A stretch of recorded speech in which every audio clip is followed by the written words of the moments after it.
stop mines. What? You want me to count down or something? Not yet. This is the stream. Now, when you start your episode, I'm gonna hit record and we can do this. So it looks like this stream. You want me to count down? Yeah, there we go. The stream on audio's got, or YouTube's on. It's got audio good. Looks like this. Okay. Yeah, the audio's good on Odyssey, and we'll get back to mines here in a little, or on Rumble here in a little bit, because that one's still doing the roundtable we did earlier with Austin and within the vacuum. Okay. So, with that being said, I guess we can do our countdown. Are you ready? Yeah, I'm ready. Okay, so do you count? You ready? Yeah, do your countdown. 3, 2, 1. Hi, this is Summer Todd. Do my show tonight on just various subjects. We're going to kind of kick it off with some mysterious disappearances and things like that, which I'm sure will be an interesting conversation. I'm going to let my son Austin will be here, so he's going to start off with a story about someone that disappeared mysteriously. So, Austin, you ready? Yeah. I'm trying to remember. Was it that? It was that story about that guy that disappeared during the blackout, right? Yeah, actually, they think he caused the blackout. Wasn't that it? Yeah, I'm trying to remember how it went. There was a guy. I think it was in New York City, and he worked at like this power plant, and then there was a big blackout. And then during that blackout, he went missing, and he was never seen or heard from again. And they suspected he was the source of the blackout, but they don't know why he went missing afterwards, or if it was on purpose or anything, because he was one for questioning, and they could never find him. And then he just dropped off the face of the earth. Doing some investigation, though, wasn't he, on aliens or something? There was some things he was getting close to they didn't like, wasn't it? I'm trying to find the story with you. Yeah, he was. Yeah, I'm trying. That was the part I was missing, because I didn't get a chance to read the full article. But he was like really big into everything about aliens. Like a couple people I know, and Now, he was. are you talking about specifically like ancient aliens or something like that? Was he involved in some kind of show or? Oh, here it is. I got it. No, I was just giving you a hard time, Roger. Oh. Here's the one you said, and I'm going to look at his name. Did this man get stuck in the past? In 1995, Mike Markham. Mike Markham. Oh, okay. He was using compact lasers to set up a time machine. Now be careful with that, because you'll get hit with copyright. Yeah, and he was. So they think he caused this blackout, and then he kind of just mysteriously disappeared. He was a recluse, and he was doing some stuff, like I said, with that stuff. So yeah, that was it, Austin. You remember the story now, don't you? yeah, I remember it now. So this guy was using compact laser beams to try and build a time machine, and then one night he disappeared, and he was never seen or heard from again. That was on the same night as a blackout. And then a few weeks later, a newspaper article turned up, I guess in like a microfiche library. Somebody was going through it looking for something, and they found a newspaper article from the 1930s that this guy named Michael Markham had turned up in a metal tube on a beach in New York, I think was where he lived. He turned up in a metal tube on a beach in like 1932 or something. Now he working on this project in like the early 2000s, and somebody was going through the old microfiche newspaper articles in the library, and they found an article about him having turned up in this tube on a beach dead in the 30s. Right. So the speculation was that he had succeeded in going back in time, had maybe died while he was going back in time, or had not long after he had gotten there, and that he stayed trapped in the past. That was the speculation. We'll have to link the description to that story, maybe if we're able to. We can link it in the description section or the comment section so people can watch it, maybe. Yeah, and Nick did say, I mean, at least he said on the YouTube video that he caused that blackout when he was working on that. Yeah, they think the compact lasers he was trying to use to induce time travel caused that big citywide blackout that happened that night, because it did something to the power grid. So I don't know. I mean, I don't know why someone when you know about time travel, if that was what he was. It's a big thing, though. See, like, you've got a lot of people, especially into the stuff like I'm into, the strange stuff, you know, like that talk about like time. What was strip stream? Oh no, something stream, slipstream, and slipstream.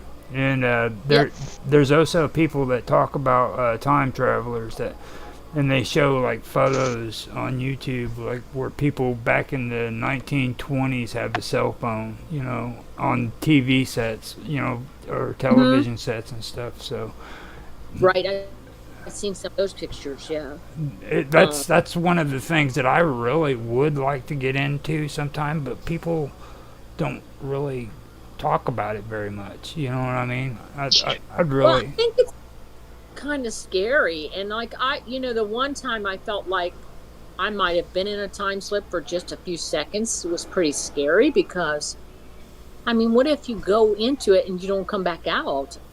I mean, people even like to talk about that. It gets more intense too, like interdimensional time travel. They talk about bald-headed guys that freaking travel in between dimensions and time, and like, you know, when you ever the reason why I ask people what they feel about deja vu is usually it opens up the topic if you're interested in that subject. And the thing about deja vu is it's a tear within the fabric of time, according to these people. You know, really? Yeah. Whenever you have a feeling of deja vu, or you have a migraine headache that just pops into your head, they believe that freaking tear in the fabric of time happened, and it causes a rift, which makes your mind freaking react to it like that. So every time you have a moment of deja vu, or you have a migraine headache or something's happening with the continuum. You know what I mean? Oh, okay. Now, so does that lead into like reincarnation or I mean, people think that deja vu is because of that you've been there before, so you're reincarnated, right? Well, deja vu, or not deja vu, reincarnation is just basically transferring from one body to another. You know what I mean? This is like literally freaking traveling back in time or to another dimension. Like you literally travel there. So like, well, I remember my daughter saying she had deja vu when her dad was in a hospital, and she said this was just so too weird. Everything just felt like she'd done that before on that certain day. So I'm not sure, what that was about. Yeah. She probably did do it at some time in a different alternate reality. Yeah, that makes sense. Yeah. Yeah, I've had many episodes of deja vu. It's weird. It's really creepy. I remember back when I used to experiment with psychedelics a lot. I don't know if there's something to this or not, but it would always feel like I was in the present moment, but at the same time I was in the past, or like parallel to it somehow or another. Like me and my cousins, we'd go out riding around late at night and stuff, all fucked up and shit, and it would feel like we were driving around. Now this was the early 2000s when we were doing this, but it would feel like we were driving around, and it was like in the 1950s or 1940s. It's I knew what year it was still and stuff, but at the same time it felt like we were back in the 40s and 50s and stuff. Wow. And at any moment we'd pass one of those old cars or something. I mean, we never did, but it was a strange feeling. I don't know. I'm still kind of trying to figure that out, what the mechanics of that could have been, because there had to have been something to it, because I've heard that from a lot of other people too. Yeah. Could have been It might recalled just be memory. Yeah, I mean, it recalls it because it reminds you of it so much, maybe. You know. I think maybe like the imprint on the areas we were going through, kind of. Do that, or just, I was more in tune with it. just nobody being out to distract you, and just the whole atmosphere kind of comes together, and brings those memories back or something. You know, that's kind of how I felt when I was walking to work, and I felt like I was going back. It seemed like everything, like not just the smells, but the sounds and everything came together for a moment there to kind of, make me almost go into that time slip. And maybe for a few seconds, I'm pretty sure I did. It's like you walked through a tear in the continuum and then right back out of it again. Yeah. But you didn't walk through like a really big hole in it. Well, I didn't go completely, but I think it's all those things that seem Well, to me. hold on a minute, you two. Let me kind of interject on this. What if you did walk through the tear and you didn't come back out? What if maybe? Yeah. I think I did for a few minutes, and I think everything. No, I mean, see right there, like what printed on my brain, it was all not in for there. a few minutes. What if you are in the alternate dimension right now? Like when you went through that tear, you became a part of this dimension from a dimension you were in before. Oh yeah, Austin's mentioned that to me because I had a bad car wreck, and he always says, "Well, how do you know you didn't die?" Because I thought I had, because it was so traumatic, but I didn't. But then he was like, "How do you know you didn't?" So Yeah. I don't know. Like what I was trying to tell her was like, what if there was a dimension where you actually did die, but you skipped to another dimension where things went on as they would have had you survived Right. the car wreck, because Right. you had a certain amount of time to be. So you're in the continuum now where you survived it. There's another continuum where you're dead from the car wreck. Right. That was kind of. Oh yeah. Right. I was just trying to get it where it's like. She's getting excited. She's getting excited. She picked up the laptop. She's like, I got to get ready for this Well, one. I tried to get it where it was lighter, but it's dark. It's worse over there. Here, I can see you perfectly. Yeah. Good. It's dark to me.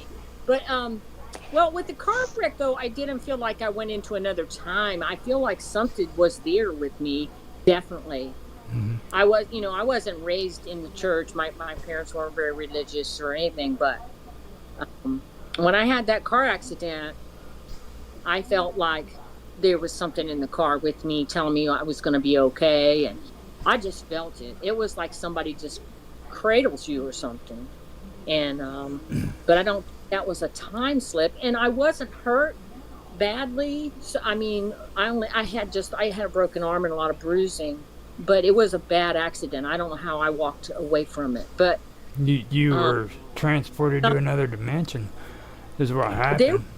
You see, there had something there because it had the guy that was driving the truck. I didn't realize it, and I read it like back then. We had newspapers. It was in '82.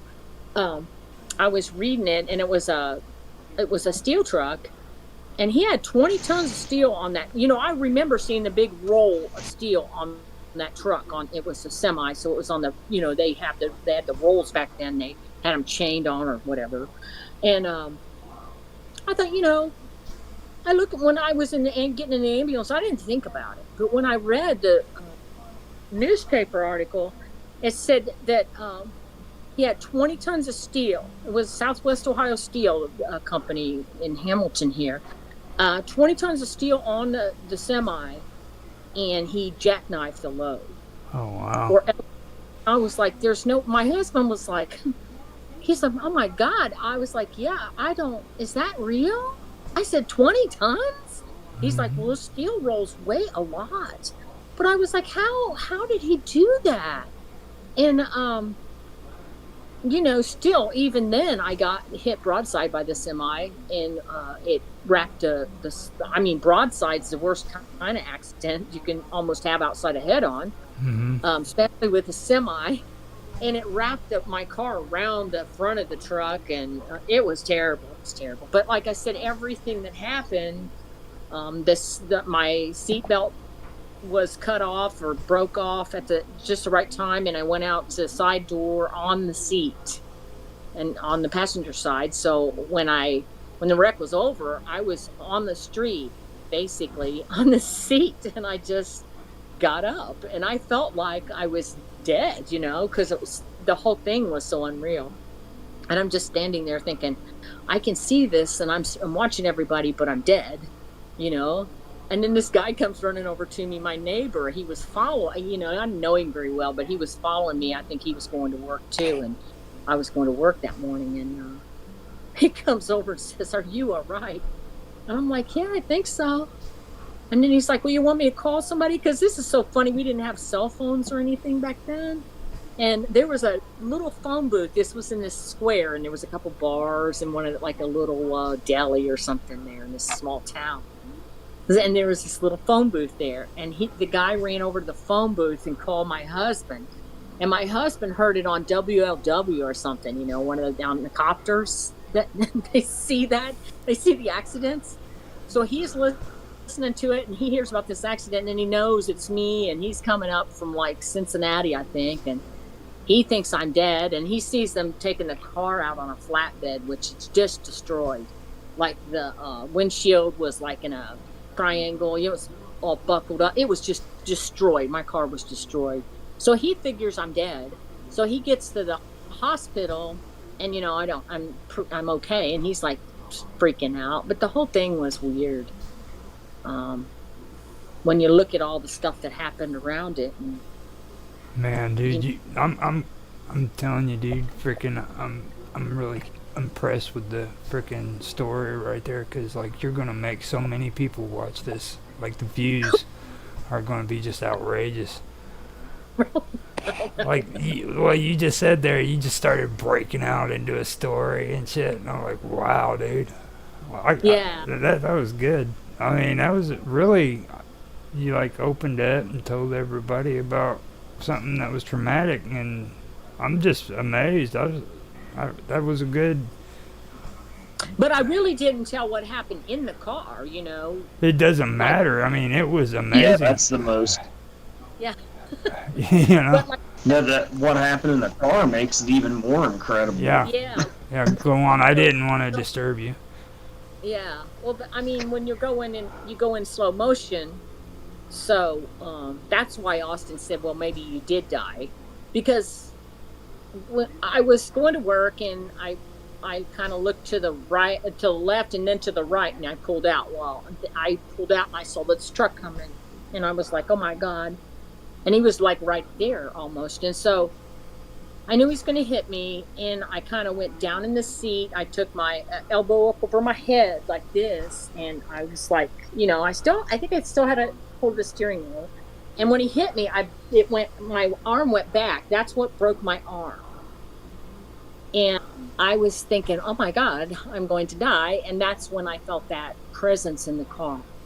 It was just like when you wake up and you're warm, and I would say probably what you feel like maybe when you're in your mother's belly or something, when if you're, the mother's womb or something. I was like, this is crazy. And I heard a voice, but I didn't see. Of course, I didn't see anybody because everything there was breaking glass. It's just phenomenal what it sounds like.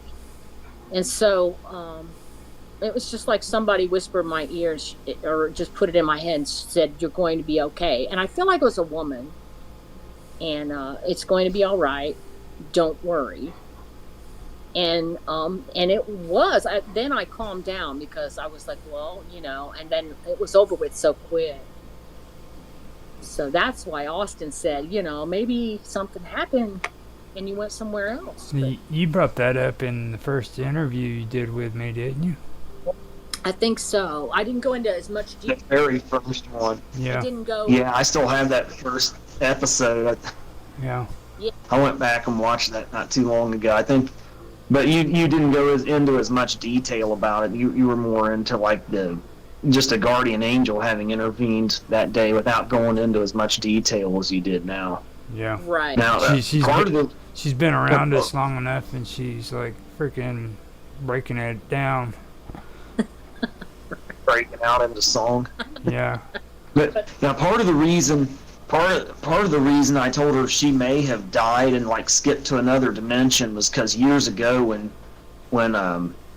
me and her used to read those old Stephen Wagner stories. You know how people write into his website. It was on about.com. There was a number of people who wrote in there who had attempted suicide, and they said they would hang themselves and the rope would try to hang themselves and the rope would break, or they would try to shoot themselves and the gun wouldn't go off. But then they'd like go out several days later, shoot the gun they tried to kill themselves with, and it would fire perfectly.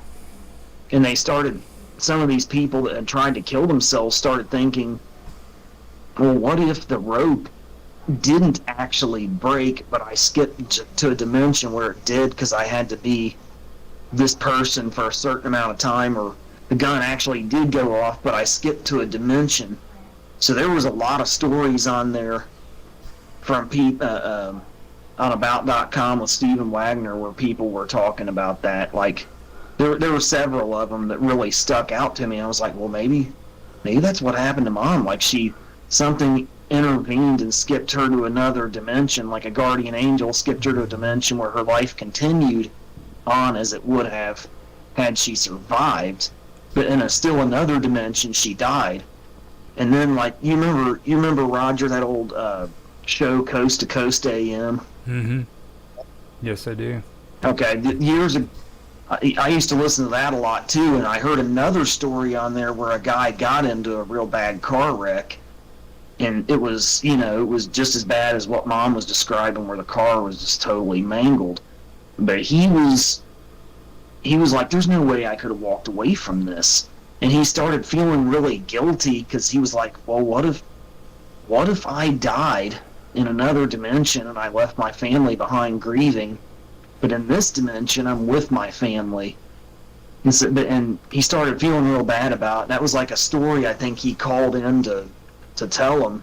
Wow. So that was where I kind of started getting those ideas that maybe that was kind of what had happened, because there could be like a totally parallel dimension where you died in that car wreck or whatever, and then I don't know what the way things would have been. In parallel, it's impossible to say, but.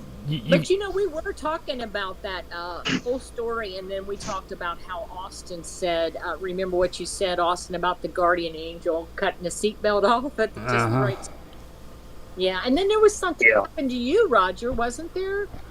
That was similar. Like I was telling John, I think when I first heard that you went down. Did you almost drown or something? Yeah, it was in Arizona. When I'd say I was about maybe 12, getting ready to hit 13, and I was a pretty short guy at that age. And they have these reservoirs, these canals, where frickin' they transport water to frickin' crops and everything out there because they have to reserve their water. It's dry, and these are concrete, and they always put up warning signs telling everybody do not swim and stuff like that. Right. But I'm a 12-year-old kid, and I get it in my head that I'm gonna freaking be like Huck Finn, and I'm gonna build a little freaking raft out of uh, a tire, and I put freaking like these what do they call them again? Oh my God, where you freaking put shit on them and freaking lift them up with a crane or with a my goodness, the wood Oh, planks. oh, pallets, Pallets, like yeah. wood pallets. Yeah, Yeah. I took Yeah, pallet, big pallets. put a pallet on top of it and roped it off and everything, and I was gonna get down there and Yeah. sit on it and row down the freaking canal thing. The only thing Right. the only thing was is I didn't realize how slippery the edge of that freaking canal was, and I slid right down into it. So Oh, and you can't. It's hard to get out, right? yeah, I mean if at the height I was, man, I couldn't even feel the bottom, and when I went under, I could barely feel the bottom, and the current was grabbing me. So what I had to do is grab this little crack that ran up the side that had concrete. You know how they have the little grooves, and then little bits of concrete sticks out from the groove where the Yeah. cracks is. I grabbed that, and I had to crawl my way up and claw that freaking corner, dude, until I made it to the top. Oh And my God. yeah, and I mean, I was terrified the whole time I was there. I was thinking, I'm gonna die, and I'm gonna die, and I'm gonna die. And the moment I got to the top, man, was when freaking it was the most intense feeling I ever had. You know what I mean? It was like freaking life just came right back into me. I went from about thinking I was gonna die to freaking, Right. you know what I mean? And like, Oh, phew, goodness. that's not really as close as a car accident, but I know. I think it changes your perception somehow mm, too. I know it does. mhm. It changes all things. Well, it's I'm like that's what I was the trying to say to you though. Like, you understand how alternate dimensions work, right? well, kind of, yeah. It goes according one moment according to another in decisions we make, and then like making a left turn when in reality we should have made a right turn, or making a right turn when we should have made a left turn. Every time I make a decision or a move, I create another alternate dimension that exists. Okay. You see what I mean? So, like today, if I frickin' decide not to eat dinner, there's going to be a dimension that's created where I did eat dinner. Oh, okay. You see? Okay. Yeah. They're always forking off of each other. I Everything you do creates a continuum, a wow. new continuum. Every decision you make, It's and it has like a butterfly effect, because even really small decisions, the margin of what it sets in motion grows and grows over X amount of time. now that would explain when I read a few stories, and actually I heard one on TV not too long ago where this person, I think they maybe had died and went out of their body for a little while, but they met their dead sibling, but he had aged. Like he died when he was only a baby, but he was the age he would have been at that year. So that would explain that, right? Would that explain that? Because I was like, how could you die and then age? I don't know, Well, unless you were in an alternate it dimension. it could. And we have messages too, if anybody wants to hear it. It's from John 907I. Yeah. He says, "Sup, everyone." And he said, "Real cozy show. Just popped in a ice cold one. Cheers, everyone. I get deja vu going to the same job every day." And then he, well, I hear you. that's relatable. He said, "It sounds like shock and adrenaline were flowing. Amazing you survived the crash.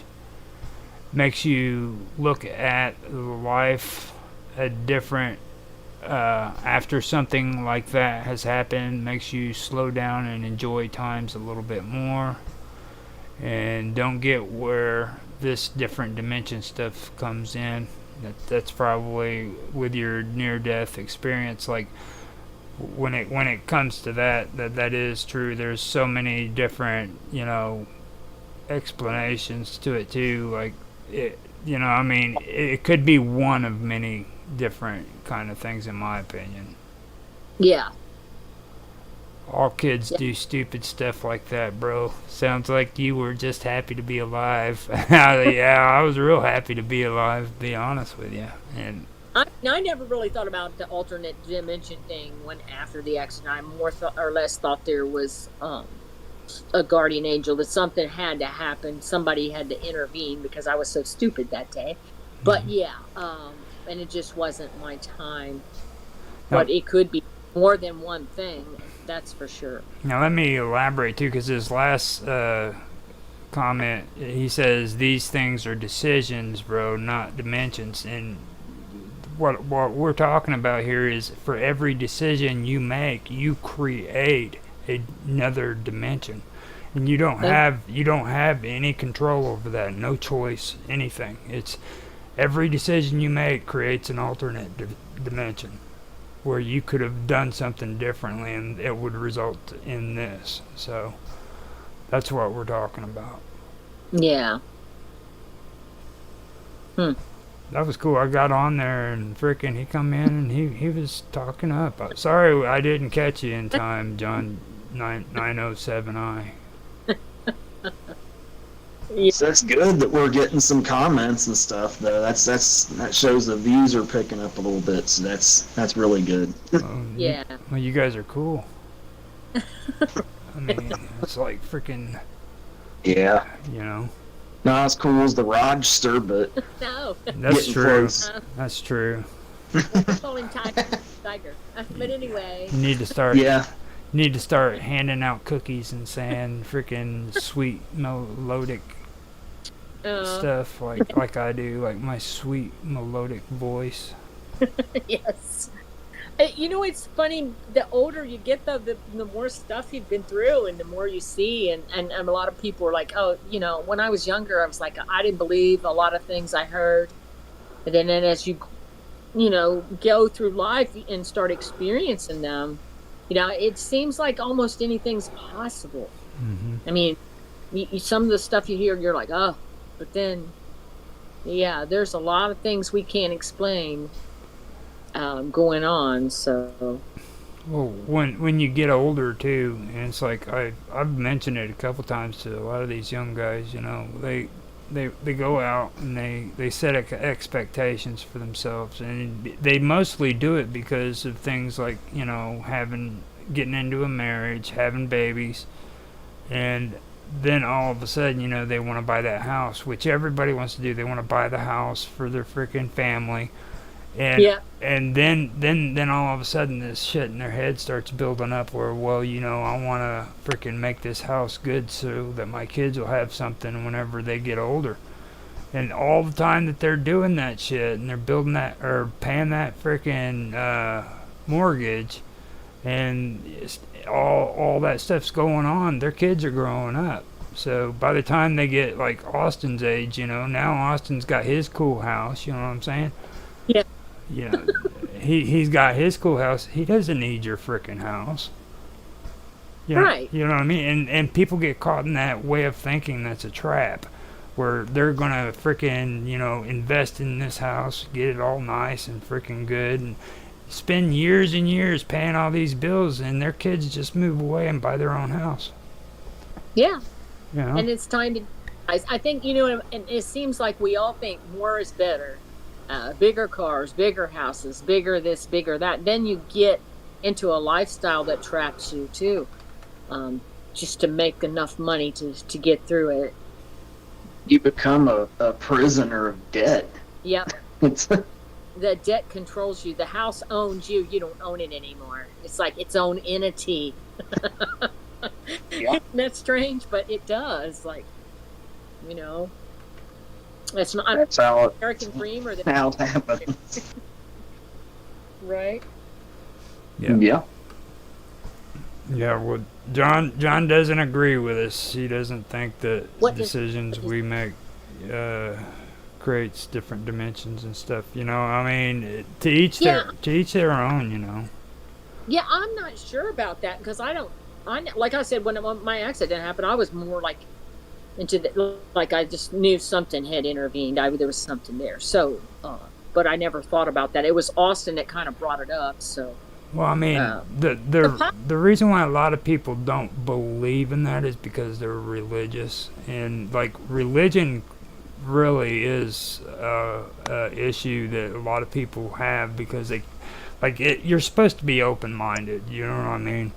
And yeah, a lot of people who are religious has a real hard time with being open-minded because everything is written in stone in their minds. You know what I'm saying? So the things that are being talked about there don't really get discussed too much in like the paranormal realms and everything because a lot of people always want to clamp aliens and UFOs to God, you know what I mean, and spiritual things to God, and you know the afterlife and the paranormal and everything. But reincarnation is another big topic that is on the line there, on the fence with the religion too.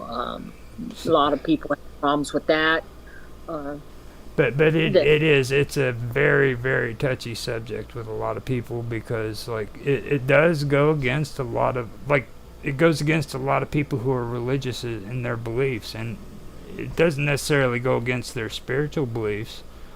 It's just their personal beliefs, you know. It's funny how everybody has different opinions and mixed views on stuff. Like my partner, he says he believes that every animal that dies is reincarnated right away. But I said, what about humans? And he's like, he doesn't seem to think that as much. And Yeah. I'm like, well, leave it about animals. So, yeah, Why would animals be reincarnated as opposed to humans? I mean, maybe because humans have more of a mind so they can stay on the other side longer, so if they so choose, whereas animals are doing more medicine instinct Hmm. I don't, to incarnate again. I don't know. Well, see, if I stuck to the Christian tradition, then I would have to say that doesn't make sense because animals don't have souls. You know, we have souls, but animals don't. So Well, I don't. He believes that. I think he believes they have souls too. But yeah, I don't know. I mean, he was raised Catholic, so hmm you know. Um, So I certainly believe animals have souls. I mean, you're dealing with some kind of soul when it comes to animals for sure. yeah, I've seen that over and and over again. growing up around horses and animals all my life, yeah, there's something there. Um, Now, what is the exact Bible passage that uh, implies that animals don't have souls? Is there? it's not written I in Do the don't. you Bible. know what? It's not written in the Bible. It's just a belief that a lot of Christians have adopted. That Yeah, there's Oh, absolutely nothing that says animals don't have souls. It's just that which is actually in the Bible. The Bible mentions animal spirits, like the spirit of Python is one of the few named animal spirits in the Bible. Um, that's one that the Bible names. So it does talk about animal spirits some. So I don't know where some would get that animals wouldn't have souls when the Bible kind of talks about animal spirits because you have to have a soul to have a spirit. hmm yeah.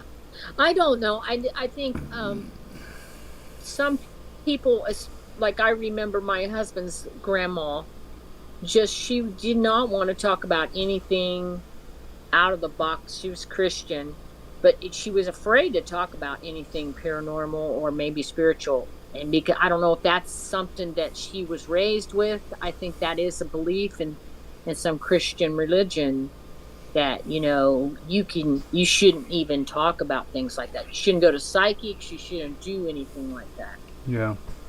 She was old school.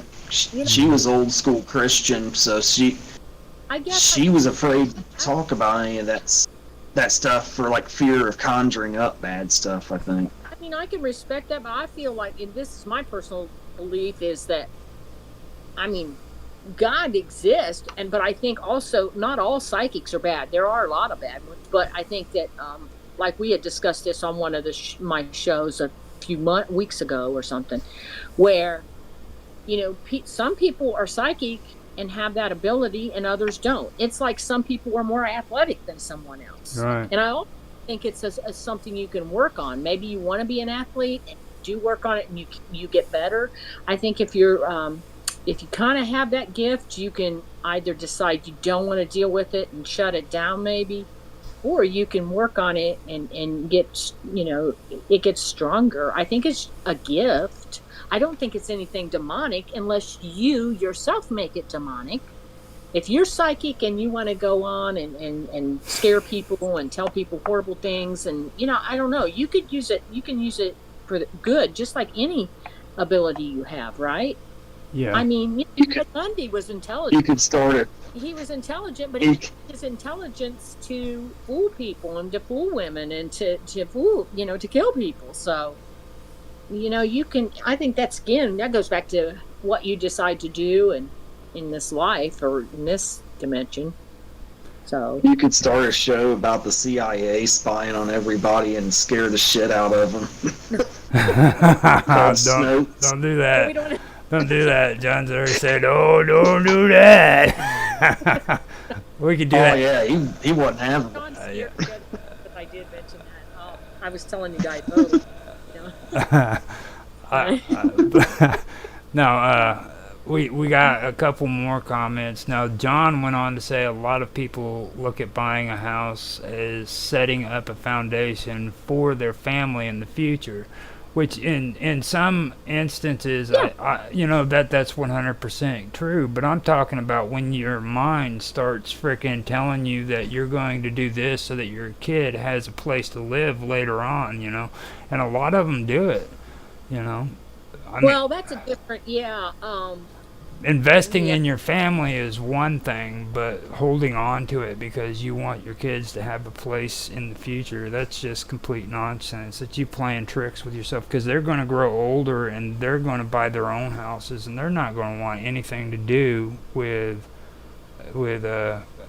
your house, So well, the natural progression is like eventually you will downsize your home, or maybe when you decide to downsize, your kids maybe could buy it or want to live in it if they want to buy it. I mean, my husband and I had the big house, and I mean, Austin would have loved to buy it, but he also was realistic in that, when his father died, he wanted maybe to buy it, but he was also realistic in knowing that it was too big and it really wasn't what he wanted. So there's different things that happen. I loved the setting and everything, but it was more than I could keep up with financially. That was the problem. It was just too much to keep up with financially. Mm-hmm. It was too much for your dad and I. I was wanting to downsize. If I could have bought it and kept it, I absolutely would have. But I didn't have enough money to buy it, let alone keep up with the things it needed done. Which was unfortunate, but that's just how it was. But sometimes the parents will stay in the home and the kids will move on, and then when they pass away, at least they'll have the estate that they'll sell it and I mean that's all I'm saying. Don't get yourself hooked up in these false dreams like your kids are going to live with you until they're 35. I mean, that's just not going to happen. I've with people who said they had their kids to take care of them when they were old. I had kids because I knew I was going to get old and I want my kids to take care of me. I'm like, wow, I hope that's not the only reason children, because who thinks like that? I don't know. Well, I mean, you hope they would maybe if that they maybe try to guide you and help you, but not like they were saying. Yeah. Well, I mean, don't get me wrong. I help take care of my parents. They live with me, and All did. you know what I mean. But the thing of it is I moved away from home. You know what I mean? Yeah, Uh, yeah. it's not like saying freaking, well, I'm gonna have to go and take care of my parents someday. It just didn't work out that way. Is they needed my Right. help. And I'm not one of those people who thinks freaking that because their parents are sick and not able to take care of themselves, I should just put them in a nursing home. You know what I mean? So, Right. and That's something. you don't find too many people like that these days either, who actually gives a damn about the elderly. I mean, in their own families, much less. Yeah. So Yeah. that's. Now we have Nathaniel Ball too, and he says that's referring to the multiverse theory. It's a real scientific theory, and I agree with him. That's something I didn't want to really mention because people don't What really. was? It's the theory of relativity, or the Oh, yeah. Well, it's actually the multiverse theory, okay. and that was basically what I was explaining. It is an actual scientific theory, and Austin even knows that too. I'm pretty sure. Oh, Yeah, that was kind of what I was talking about in relation to the all the alternate dimensions and stuff. Like, Right. how like reality is made up of molecular chains or chains of atoms, and those chains, depending on how they're configured, they branch out into alternate dimensions, and then you got your decisions you make that lead you into alternate dimensions and stuff like that. That was kind of what I was referring to as the multiverse theory. Like, there's the infinite number of universes, and we're constantly going through them based on decisions we make, and like, or when you visualize something too, like thoughts are energy that are intertwined with physical reality, and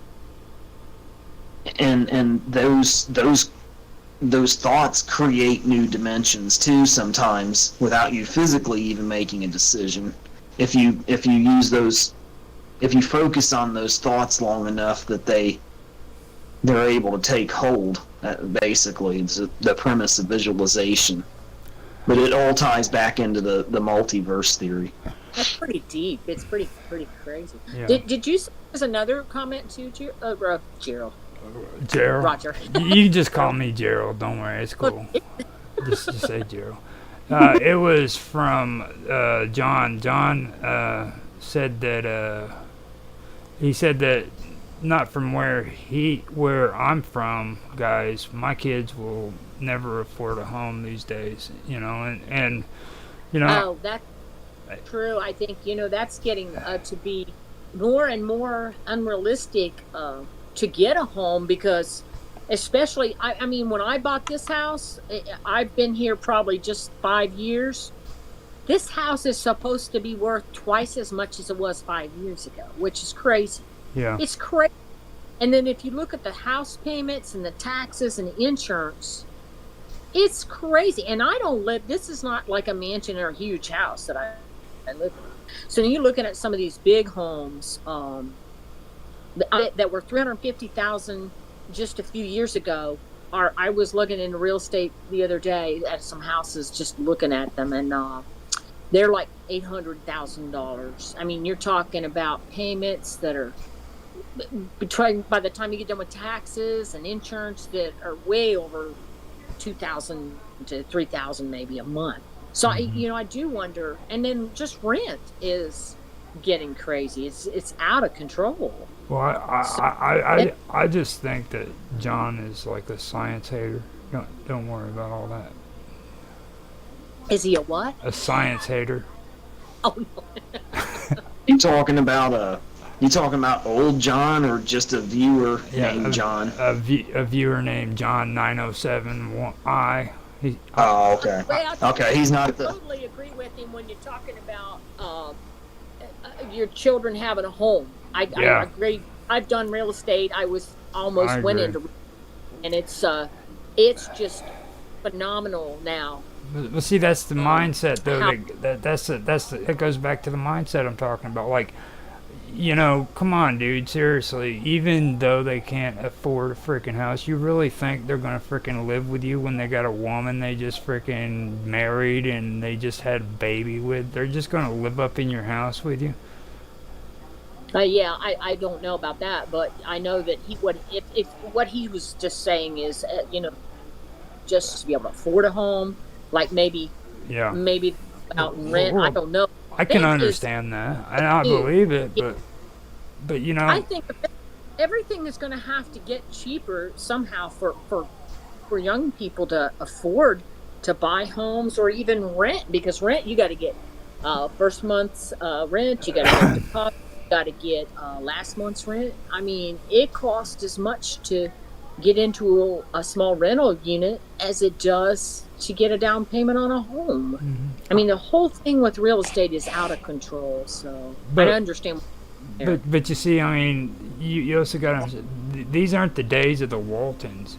You know what I'm saying? Like, Oh, we're not living in the Waltons generation where 12 freaking kids live in a big house that was built by freaking the wood made at the freaking the sawmill freaking down the mountain. You know what I mean? It's like, that's true. I mean, we don't like, if you look at the big homes in some of the cities and places, older homes where, families all did grow to live together. But, times change. We're not there, but I don't know. Yeah, a Yeah, but I don't know long time ago, they had the extended families and everything were living together, but yeah. that was That like the Waltons era. yeah. that was financial, but now I don't know what's going to happen. I do know some families are trying to live together because of finances, but I don't know how well that's working out. Probably killing each other. Oh wait, yeah, they are. We just had an episode about that. Oh, what? Yeah, the Oh, familicide. I couldn't even use your freaking thumbnail because I named it Familicide, and freaking Rumble refused to allow me to use that as a freaking thumbnail. are you kidding me? Yeah, Well, just because I named it Familicide. well, you just need to change it. I guess you could change I the. don't know. Yeah, just change the name is what I had to do. But I just couldn't believe that, I like, thought Rumble was that year that Yeah, I the know. I the guys. understand, Austin. I understand. I mean, Yeah. I could I thought believe. Rumble was for each you tell me, man. You're muting out, Austin. Yeah, Hear you. your phone's freaking on you. Um. But yeah, I mean they are. I mean it's like it's crazy, but they are. They're living together and they're killing each other. They just can't stand each other. Well, that poor guy was trying to like he was trying to support a whole family, and back in the 40s, his house payment was 1,600 something a month, Oh which is shit! crazy. Yeah, that was back in the 40s too, wasn't it? I think it was the 20s. Oh wow! 20s, and I, I can't even I, believe that. That's another problem we have is banks loaning too much money to people and just putting them under tremendous pressure. But that's like a financial thing, so not really paranormal. well, But I need to retract what I said then because I mean that is a big deal right there. That was back in the 20s, dude. That's the Walton era that we were just talking about. Like, right, I mean, so right. maybe I need. But we've become so self-sufficient these days. I mean, and it's really, but it's really hard to find housing and stuff. It's kind of what is it? It's a inflation. Yeah, but like Inflation. we raised our kids to be very independent, but now we're getting back to where it's hard for them to be independent. So it's a push-pull thing, It's like dichotomy, I guess. Is that what the word is? Well, for me, I see it. I've had episodes about this before too, and like with this internet thing, I don't think in a lot of ways that it's been a positive thing because, like, they're not really independent. You know what I mean? If you stop and think about it, a lot of them are dependent on freaking computers. The majority of the young people in this country sit down in front of the computer all day if they're not at work playing video games. Yeah. You know what's scary? This is kind of weird. Is you could probably go months without really having to interact with people. Let's say you had a job where you just went in and did, like, didn't have to socialize, and then you come back home. You can order your food. You can pick it up. You can basically order anything you need from Amazon or any places like that nowadays online. You can order mowers and equipment. I mean, you can go. How many years could you go without having to really interact with anyone? Because everything Without any human interaction. huh? Without any human interaction at all. Right. I mean, yeah, you could. Could you imagine how that would be like? Like freaking, you'd be freaking like sitting around with a beard all the way down to your belly button and freaking scratching your balls all the time because. But you wouldn't need to do that because you could get a razor. All I have to do is get some razor. Why? Why? Shaving cream. I don't have to. mean- I don't have to associate with nobody. I don't have to freaking do nothing. You know, just hang out and freaking let my hair grow out. And But and then I do see that sometimes on Facebook, or I'll see somebody say, I haven't left my home in days. Younger people, I haven't left my home in days. I work from home. I guess I need to get out. Hell, you remember that phase I went through where I barely left home at all for like 3 or 4 years? Yeah, I mean, years ago. A tendency to kind of get more and more off to yourself. What do you call it? all of a sudden you're a hippie. Reclusive. All of a sudden you're a hippie, and you're freaking like hanging out and posting Rainbow Tribe freaking tattoos or pictures and shit up around you. Well, pretty soon we'll have AIs. You can just have, like, if you need company, you can just talk to them. They probably won't argue with you, Mm-hmm. They got drones to deliver all the stuff you order. There'll just be a big drone land in your backyard with all your groceries and stuff, and you just go out there and get it. Well, now Kroger's and all those places bring your groceries. And then, like, at Miami University, they have those little robots running around with the food. And, and a lot of big cities have that's how they deliver food to apartment houses and things like that. Well, is those little... I almost had a job a few years ago at a place that works with Kroger.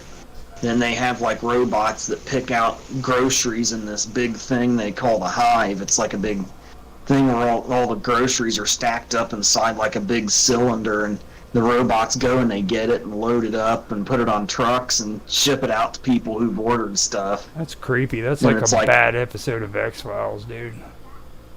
I'll have to find the link to that video that they sent me back when I was gonna interview for that place. It was actually, they opened it up down the road over in Monroe, next town over. Yeah, there's nothing they can't teach them to do, is there? I mean, eventually, won't they be able to, like, do your hair or do all kinds of stuff? There won't be any use for you anymore at all, being a human being. Yeah. You'll be obsolete. You know But what? if they use our voices, like, if they do, like, when we do online stuff and they get our voices and somehow put them in the AIs, how will we know the difference between the AI or a real person? Like, say if Lowe's or someplace, well, I probably shouldn't mention that. I can actually tell because I've actually been dabbling on it because I hang out with Mr. Robot and he freaking really loves that AI stuff. So I mean, I've actually dabbled around it. It's not really that hard to recognize AI. Right now. Yeah, But if now. they can use the Right. voice with an AI, like say this company I dealt with or something, I did that. So instead of using a password, I did voice recognition, and say they put it in an AI. I wonder if, like, my son, like if Austin would be able to tell the difference, between me and it, if it looked just like me, Mm-hmm. he wouldn't.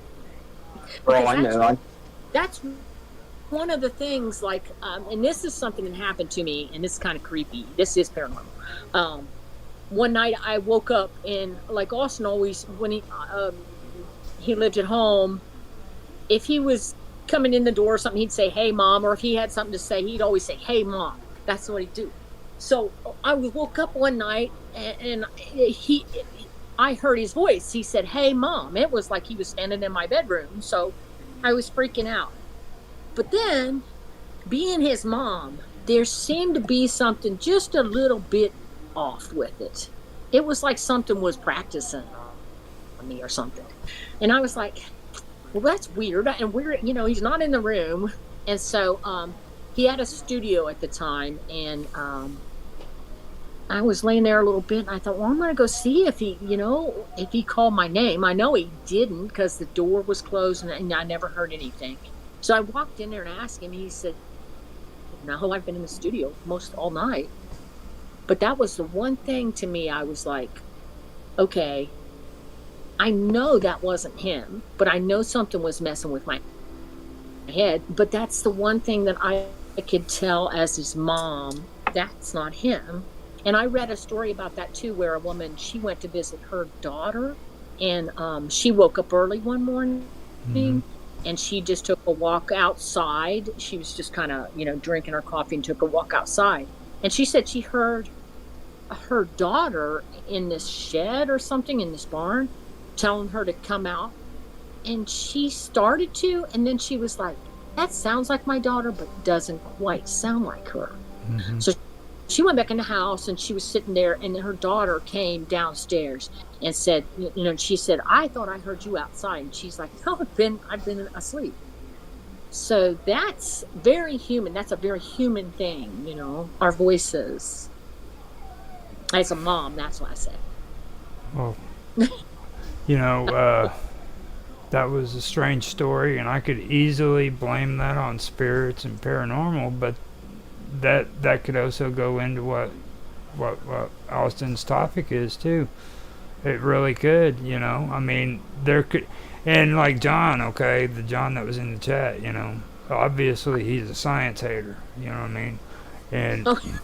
and that it doesn't even pertain to just freaking like religion. Like, people who are in the paranormal community also hate science, like, you know what I mean, and they have a hard time with this freaking time space continuum stuff that we're talking about, because it doesn't fit with their paradigm, you know what I mean, it doesn't fit with their agenda, because it's got to be all ghost. It can't be something else, or it's got to be all aliens. It's got It be of everything, like you said. you know what I mean. And I think it can. And of course there's the ones too, where they got to fit UFOs in with ghosts. Ghosts have everything to do with freaking UFO sightings, of course. I mean. No, I never felt that. But you get what I'm trying to say, though. Yeah. It's like, See, to think it's a mixed bag, and like I'm not even UFOs and all that stuff. I think it's totally different than some of the ghosts. I don't even like calling UFOs paranormal, because it is not paranormal. I wonder if it's I'm not sure about that. Yeah. I completely think that whoever started calling UFOs paranormal was off their rockers. Well, it is something mysterious and unexplainable. That is true. I guess that it's under paranormal in that respect. You could lump it into the unexplained. Yeah. Along with the paranormal and supernatural, but it's different than the paranormal. It's in a different category of unexplained phenomenon. No, Right. it's supernatural. It could be supernatural. Don't get me wrong, because I do distinguish between supernatural and paranormal. But Yeah. And then I'm done. What'd you say? and then how? Oh, Well, and then how do we know that some of these UFOs and like aliens and stuff we see aren't time travelers too? Like going back to the original Right. Point. That's another thing that when you talk about that to touch on too. 'Cause some people think they're time travelers, not just people. That reminds me of a story. I don't know if I ever told that one. Do you want to tell it, or do you want me to? About the guy that we saw out at our house, the old farmhouse where you grew up. Oh yeah. The Huey Lewis guy. Yeah, tell him about that. Oh shit. Yeah. I think I told the story. Huey Lewis. I don't remember you ever telling a story on it in any episode of this show. So. No, I might have told Roger. It seems, or not Roger, John. It seems like I told John. It's been a while. So Austin and I would or even just me. We would walk the dog. I would walk the dogs. We had 3 dogs, and we're out on an old country road. No leashes, nothing. I would walk them down the road almost every night, and give them a little exercise. So one night, Austin and I were starting to go out to the road, and it was dark. And this is a road that hardly ever has any traffic. So we're going out, and there's this big cornfield, and we couldn't really see what was going on up there, but all 3 of our dogs started barking and going crazy. So I'm thinking, oh my goodness, there's a raccoon or something up there. And the one dog we had was big, and he was barking like he was when he barked, it sounded like he was in a barrel, and it's scary. So he's barking, and we're we start to get out on the road. We're starting to go up there to walk up the field, see what's going on. And so as we're starting to go up on the road, this guy comes out of the cornfield. The corn was, pretty high. He comes out of the cornfield, and I swear, he looked like Huey Lewis, but this was probably year 2000. I mean, this was past then. Huey Lewis wasn't even popular. So he had on a bomber jacket. He had a mullet, kind of, and this guy's walking.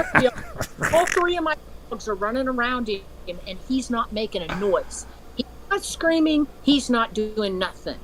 So I told Austin, I was like, get back to the house, because I think this guy's totally nuts. Because there's no way that you walk up on that dog that we had, like his name was Hambone, a big dog. I mean, if I was walking down in a cornfield or down in a field and that dog came up on me like that, I would have screamed. So I'm having a hard time getting Huey Lewis out of my freaking mind, dude. The more you talk, I'm thinking Huey Lewis in the news. So he was from that time period, it looked like. So I'm thinking, why is this guy? First off, he didn't make a noise, and my dogs are running around him, so I'm yelling at the dogs. They're still barking at him, especially our big one. And then I told Austin to go back to the house because I was scared, and the guy was really close to us. And I looked at him, and I think Austin said, hey, and the guy just kept walking. And the closer he got to, it's like he had on these faded blue jeans and the high-top tennis shoes, and he just wasn't acting right. So I'm turning around, getting Austin back to the house. The dogs start to come with me. The one is still barking at him. I got them to come with me. And I went in and I called the police because we're out in the middle of nowhere, and there's this guy just comes out of the field walking down the road that didn't say nothing. He didn't say nothing. He didn't acknowledge Austin. He just kept walking straight. He didn't scream when the dogs were barking at him. I don't know, is he deaf or what? I mean, come on. It doesn't make any sense. So anyway, I called the police. Of course, out there, the police are like, well, you're on the Butler Preble County line. You're never going to get anybody out there. So I don't know if they ever came. He went walking on up the road. And then so we got ourselves together for a few minutes and ran back out there, and we didn't see him anymore. So I don't know where he went. Mm-hmm. He couldn't get into the cornfield. But the scary part is just, I still think about it to this day. It's like, you got this big dog running after you and 2 other dogs barking and carrying on, and you didn't even make a noise, because if he had, we would have heard him. And you would have thought he would have screamed or something. And then, I mean, I know out in the country, and maybe he was, maybe he was growing some pot out there, but I don't think so. No. Not really, because Mm-mm. it was strange. And then we didn't see any car. We never saw. If he went to a car, it would have had to be. He would have had to go in the field and go to the back road, which was a good ways back there. So It was we. kind of like he just disappeared very suddenly, from what I recall. And we like you talk about time slips. I was like, yeah, Austin and I, after we got our composure and talked about it, I was like, did he? Did he look like he walked out of the 80s? Like it was 80s? What is it? Huey Lewis days, 87. Well, I'll tell you what. My ex and my youngest boy, my youngest boy, and all of them, they live way out in BFE. You know what I'm saying? Yeah. And it takes freaking the county sheriffs to go out there. It would take them like 2-3 hours to get there. And yeah. When I was seeing my son's mom, I would be out there, and I'll tell you right now, just from what she says and all of her family members that are out there, it's creepy as heck. I mean, there are some strange stuff going on out there.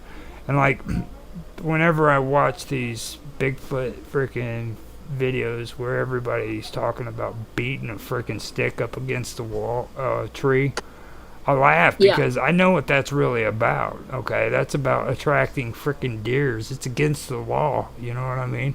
Because that's how you bait deer so that you can freaking shoot them. You know what I mean?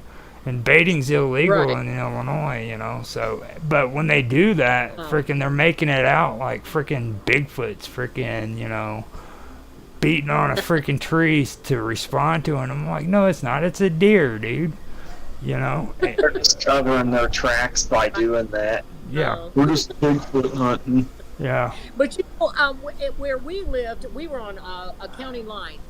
So we lived up there almost 30 years. So, I mean, there's been a few times I called police, and every time they would say, well, what county are you in?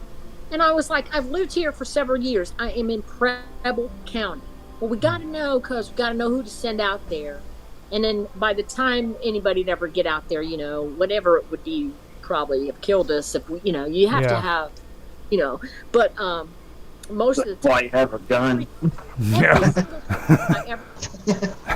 it would make me so mad. They would be like, "Are you sure you're in Preble County?" I'm like, "Yeah, we're in Preble County. I send my kids to Preble, Shawnee, you know, to Preble County. That's where we are. We're not in Butler. It's all right. We don't send anybody out from Butler County, like it's going to kill them. But either one was pretty far away.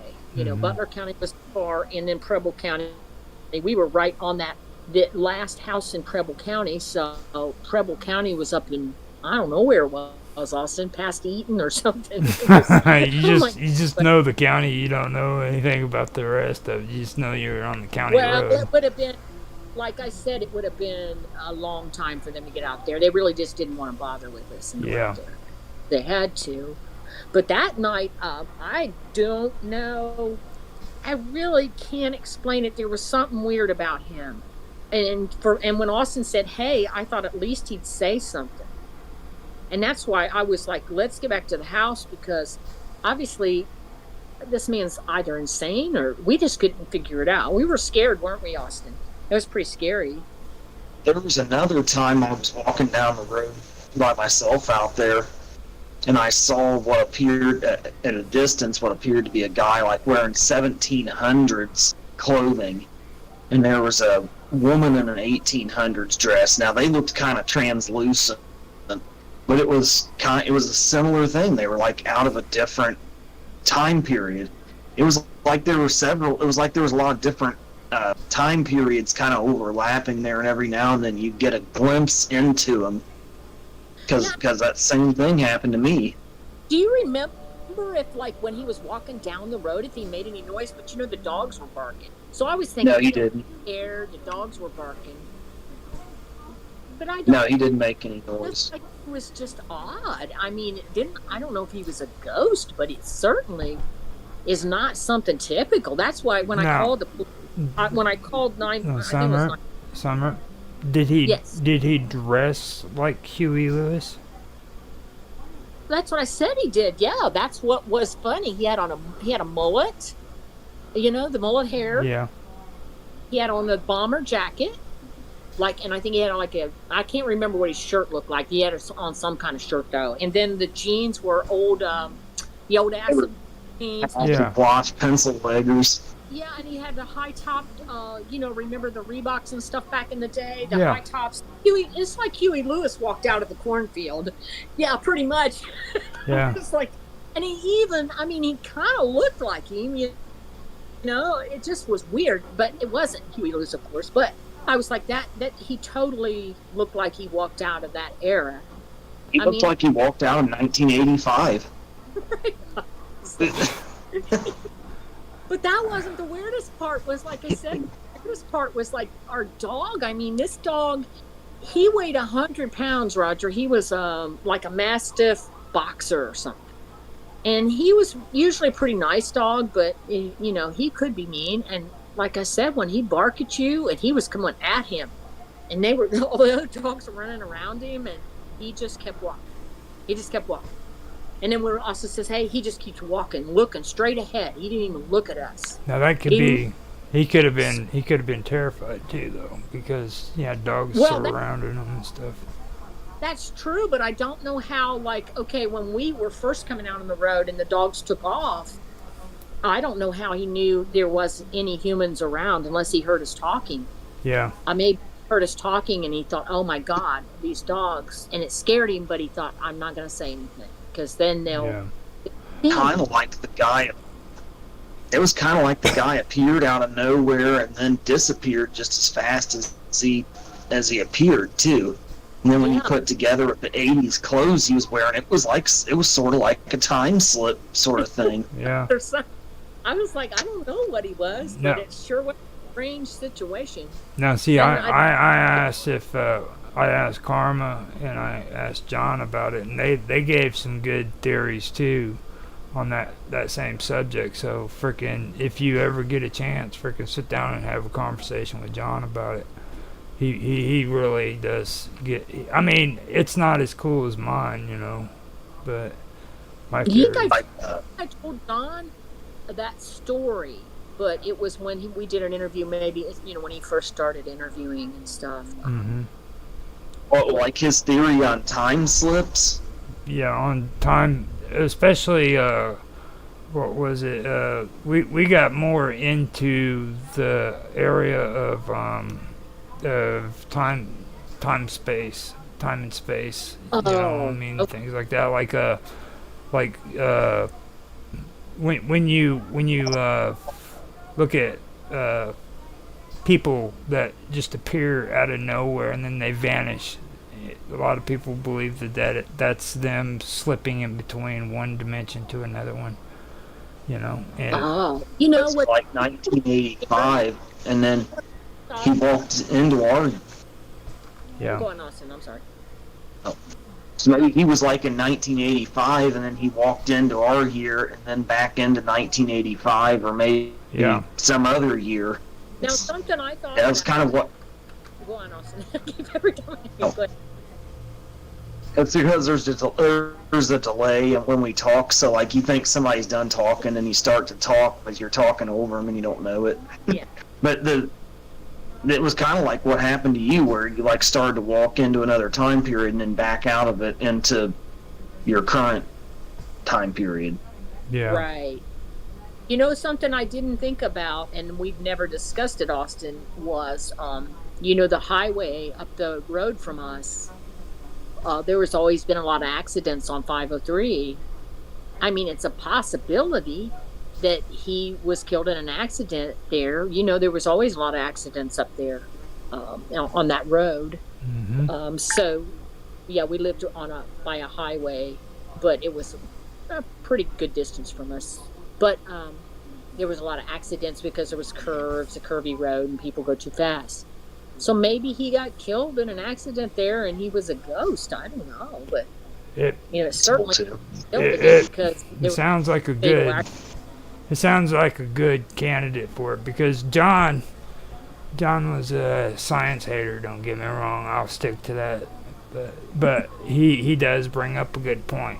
There's a lot of other things that it could have been, you know what I mean? And if you believe in the paranormal and stuff like that, there's a good chance that that's most likely what it was. You might have seen a spirit, you know. Well, how do you know? That's what we were talking about last week when we were talking to the lady that had some comments about seeing a ghost. I mean, how do you know sometimes if you see a whole person and that maybe they act a little strange, if they are something that's not like the rest of, you know? How do you know sometimes? Now, didn't she say that she just knew? It was. Yeah, he did because the person, you know, it was obvious, I think, and they didn't see the full apparition completely either. I think they did a couple times, wasn't it, or something like that. But yeah, I mean, I think sometimes if there are ghosts, sometimes you see part of them, or maybe you'll see a whole ghost, and you know, of course, from the way they're dressed that there are ghosts. Like my mother, like I said, she saw a ghost on the dish line at Miami University, but she knew there wasn't any students dressed in all black, long black dresses, dressed like that, and there was no students in there because it was early.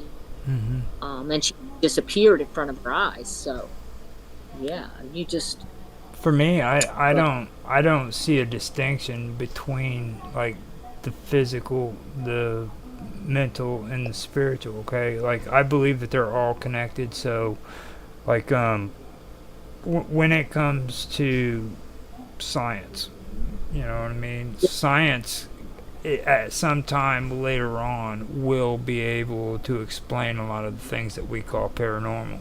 You know what I mean? Science someday will have a good or it can. You know, and right. They said some people are looking that are science, like into science, or knowing that some things don't add up. But I mean, I'm not against science; that it has its place too. I'm not all one-sided. Yeah. You know? I mean, there's things that have been scientifically proven, but there's a lot of things that happen that we can't explain that obviously have happened. You know, and you know, so, and that aren't scientific. But yeah.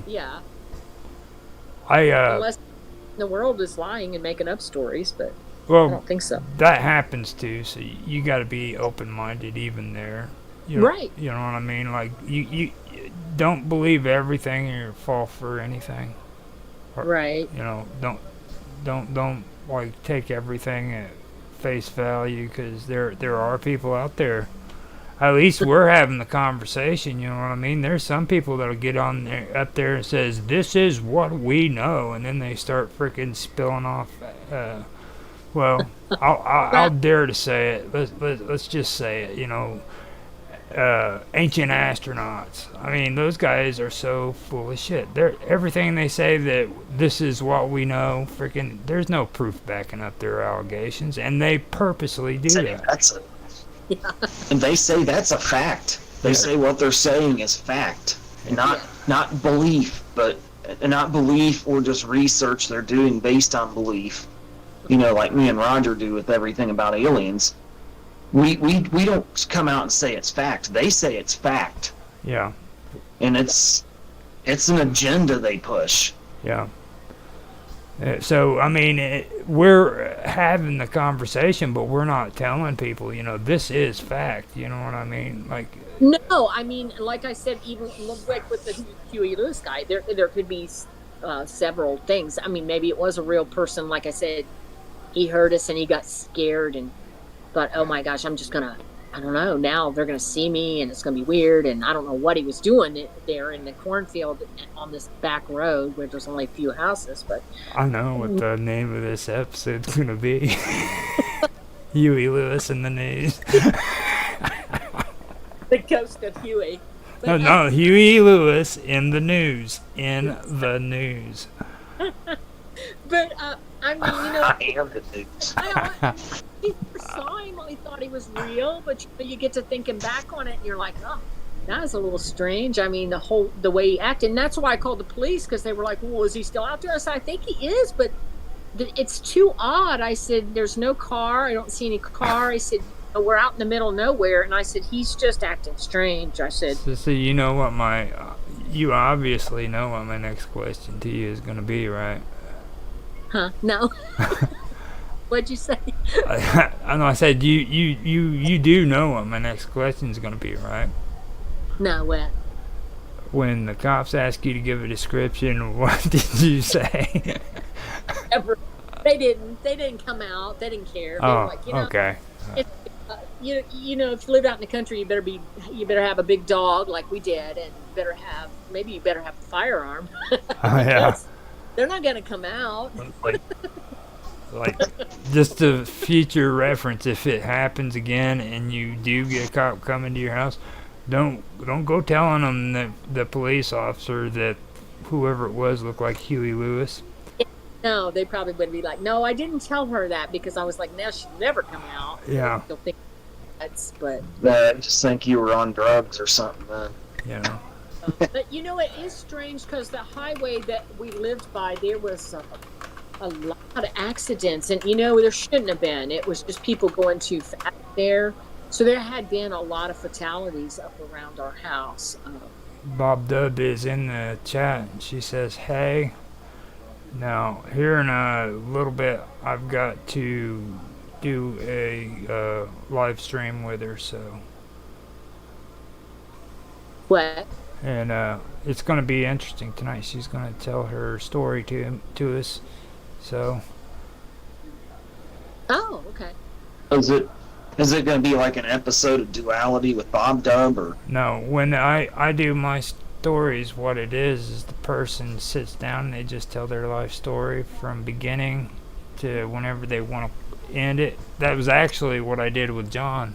They really? Yeah, they get to pick wherever they want to start their life story at any point in their life, and they just do it as far up as they want to. They can say it to this day, you know, or they can end it somewhere. Oh. Oh yeah, I'll definitely have to watch that. Mm-hmm. Yeah. When are you having that on? Well, she is supposed to be contacting Auto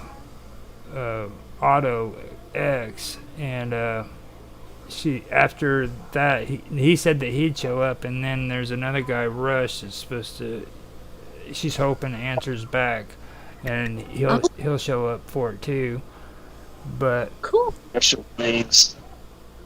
But yeah, it's supposed to be on sometime tonight. I told her freaking that I'm gonna keep it as private as I can, so because it's a very personal thing. Yeah, I don't know if you guys have ever experienced somebody doing that or not. Like old John did it for me once, and it's pretty good. If you guys ever want to do one, let me know. Yep. Now, so you know, like telling your life experiences as what, like just tell your paranormal, story, or just tell your story, anything and everything. If whatever whatever you're willing to say, and whatever you want to say, that this has happened. This is what happened in my life. Yeah. See, now when I started interviewing with John, that's what I was trying to do. I was trying to bring structure, but what I did is I started with kind of all the different homes I've lived in and the paranormal things that I could remember that happened in those homes. Mm-hmm. And we got into some real good stuff, and I really didn't finish it out with him. And then, you know, I kind of started interviewing with you, and it went in a lot of different directions. See, that makes sense though. You got with the cool dude. Yeah. You see what I'm saying? It was going pretty well with John. It really was, because like every episode I'd be telling a different story about a different house I lived in, because most of them I did have some experiences in, but not all. But yeah, so it kind of went through my, you know, starting when I was a little girl and growing up in my parents' house and on. So that's kind of a cool thing to do. And you also learn a lot, and because you forget a lot. Mm-hmm. So you kind of revisit it, and I like that. Now with this, what happens is you start, you finish, nobody talks they listen to you tell your story, and then it's up to you if you want them to ask questions or make comments afterwards. Oh, okay. So, Oh, neat. and I mean, Yeah, that's pretty cool. understand that it's a very spiritual thing too. Like this isn't just you telling your story, because like when you do it, you go through. It's a process. You start remembering things inside of your head.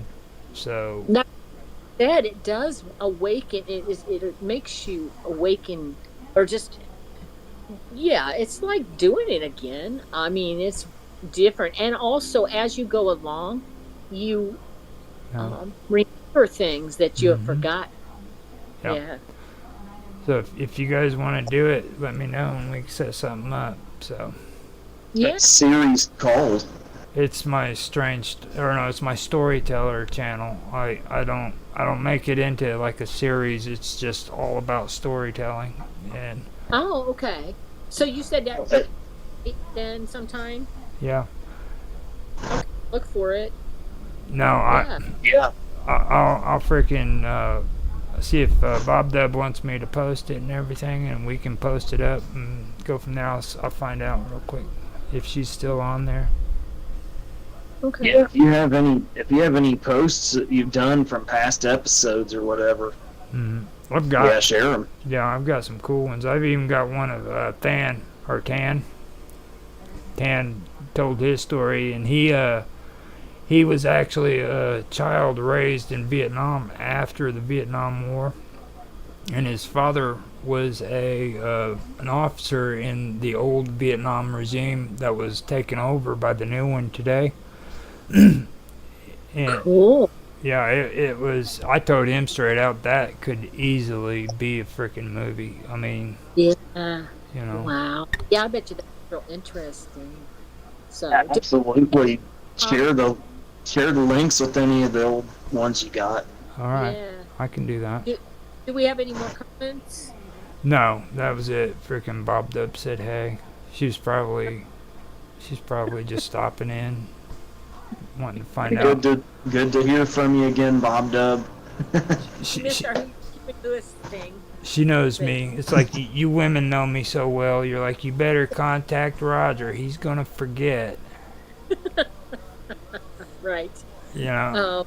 Oh, They all do it. Even Carmen used to do that stuff to me too. She'd be like, "Roger, are you ready?" yeah. She was supposed to interview me, but then I think she dropped off. Right Yeah, with John. yeah. So yeah, I did watch something with her. I think and John. Yeah. So, but yeah, well, too, when we were talking about time slips, I know Huey. That was one of the things he could have done is like maybe he was just walking along, being like he was in the '80s, listening to. or something. And he's all, I'm listening to Huey Lewis in the news on his cassette deck and his cassette walkie. I would, Walkman. if I was in the 1980s and I was just walking along and I ended up freaking coming outside of a cornfield to a bunch of dogs in the middle of the country. crazy dog, and he's like these two people, and I don't know, they looked like they were dressed weird. He probably thought we were dressed weird. He'd be like, they were dressed weird and they were acting weird and they were acting strange, and I was in this field and I didn't know I was, and these dogs are scaring me. I would shit my pants, dude. I would literally shit my pants. Now, if you saw this dog, Roger, you'd have been scared of him because he was something, wasn't he, Austin? He was a major dog. He was a scary beast, But he was to say sweet. the least. Mm-hmm. But Yeah, he was nice once you got to know him, but for strangers, he was really scary. he was the funniest dog I've ever had, because when a person came to our house, some people could come in and he'd let them pet him right away.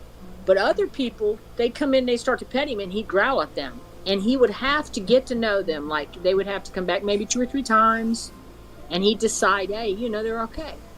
But I've never seen a dog like that. And then, like, a few times my husband wasn't there. One time, a guy came over that was my husband's friend, and he was talking to me. And Hambone walked around the dining room table and was coming up behind. This guy's name was Greg. Coming up behind Greg. And I told Greg, I said, Greg, you might want to walk over here. So he did, because Hambone was watching him and he was stalking him. And he was like, he knew, like, I was alone and he didn't like it. He was like, I don't like this guy. I don't know who he is. But I'm going to get around him and behind him. And I don't know if he would have bit him. I think he probably was ready to, you know. Mm-hmm. So he was very different. I think it's that, what kind of dog did I say he was? He's Mastiff. Mastiff. And he might have a little Chow in him, too. Chows are a little different. Chow and Boxer, maybe. Yeah. But and he like a black tongue. That's crazy. So, I would definitely shit my pants. I know what those are. Those are big dogs. well, and when Yeah, they are. so scary, his bark was always so scary. And you know, when you live out in the country like that, you have a dog that's scary like that. But you don't think. Now, isn't that kind of like Beethoven? Yeah. It was. That's crazy. No, So- you better let me go, because I think they're wanting me to get this stuff started on the other one. So it looks like I'm going to have an interesting night. So where do we go to get in there? Listen to it. What's it? Let me find out here in a minute and see, because Yeah. she said that Colin, her husband's going to be in there listening too, which is cool. So, Okay.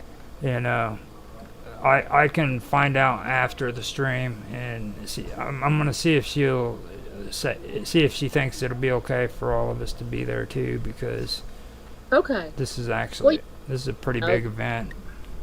Cool. And if you guys want to come in and be a part of the, I don't know if you can handle it. I mean, it's going to be a while. You might fall asleep. Oh, okay. Well, yeah, I stay up pretty late usually, but I'll check in.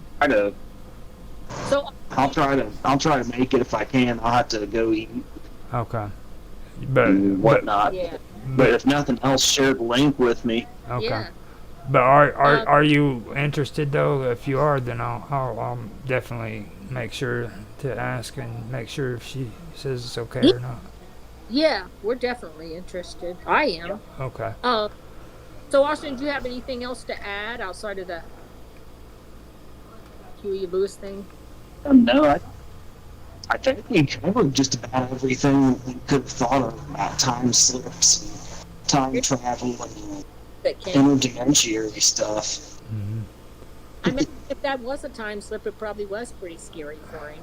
Like, if I had a slip that day that I thought I almost had one, or maybe I did for a few minutes, what if I went in there and, like, all of a sudden I was in the 1900s? How scary is that?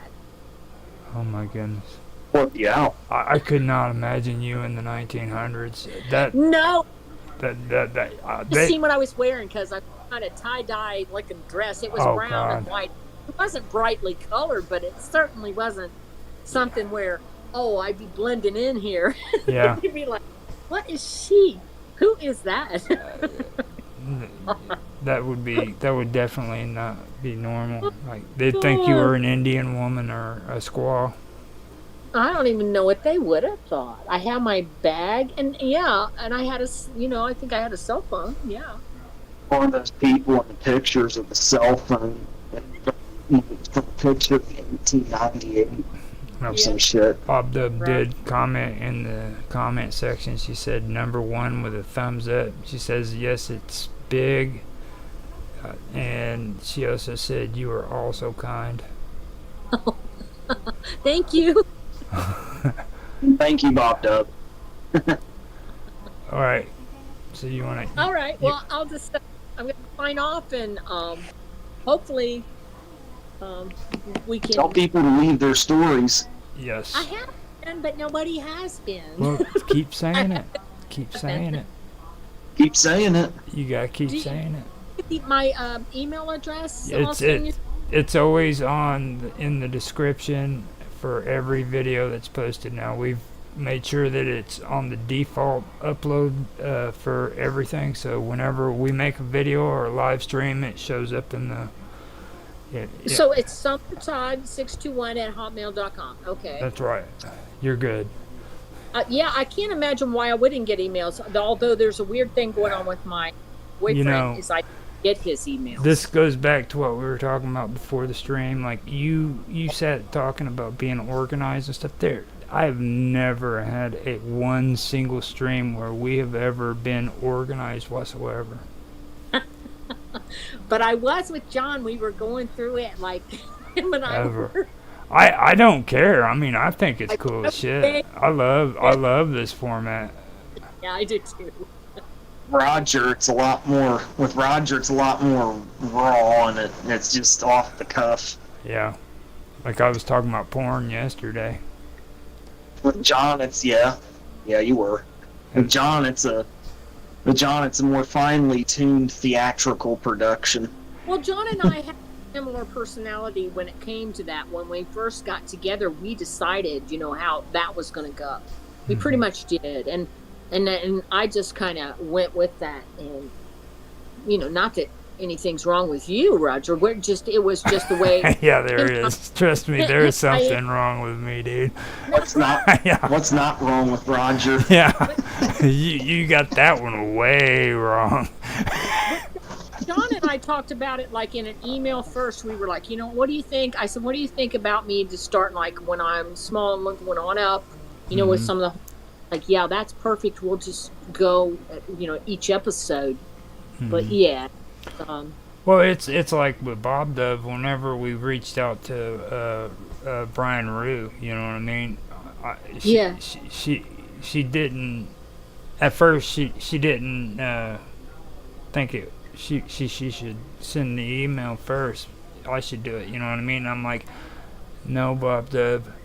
It would probably come a lot better if you sent it up, because then it would sound professional and things like that. You don't want me sending a professional type email to somebody inviting them to come on to the show. You know what I mean? And then she thought about it, and she's like, yeah. So you're not real good with that stuff. I know what that's like. Yeah. I mean, I can do it, but some people can't. Oh, good. That's cool. Thanks. Yeah. Next time I need to have somebody come on the show, I'll have you write it up or Bob Dub, because you guys, Bob Dub I know of, can do a really good job of it. Yeah. She sent out a really good one. It sounded professional and everything. That's great. That is great. So, well, I guess we'll sign up here tonight, and I guess there's no more comments or anything. So, again, feel free to send me an email with your stories. If you have anything that you'd like me to discuss on the show, if you'd like me to discuss your story, if you want to do it anonymously, let me know. So, we'll say good night and have a good weekend. Bye. You too. Easy. God bless. Bye-bye. Hold on a minute.